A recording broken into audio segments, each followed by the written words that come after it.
Police moving in, making multiple arrests after pro-Palestinian protesters blocked a rail line near Dundas and DuPont. Details ahead. Dramatic arrests caught on camera. Toronto police lay over 50 charges in 2 carjacking investigations, and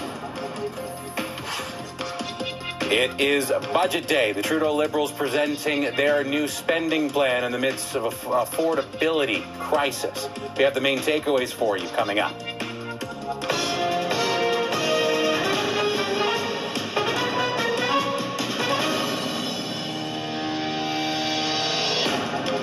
Ten o'clock, 10 degrees from 299 Queen Street West. You are watching Toronto's breaking news, CP24. Good evening, I'm Andrew Brennan. Multiple arrests made tonight after pro-Palestinian protesters blocked a rail line near Dundas and DuPont.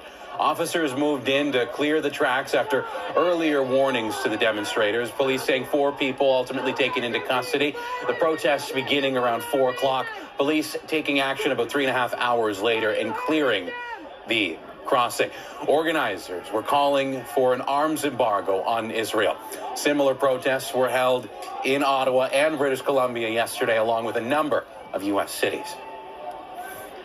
So what Jolie has spoken about it doesn't account for the 3 months worth of contracts that have already been put in place, which are record high military contracts that Canada has approved to be sent to Israel. So those need to be voided and prevented from being sent first off. And there is no time frame being placed on the stopping of selling weapons to Israel.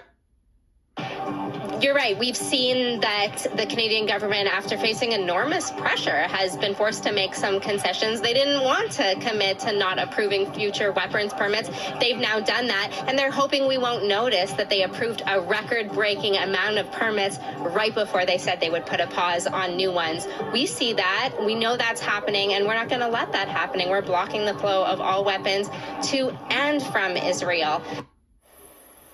Now, after the protesters were moved off the track, what appeared to be cement had been dried on one of the rails. CP workers were on hand to check the crossing. Similar protests, like we said, held across U.S. and Canadian cities in the past couple of days. Arrests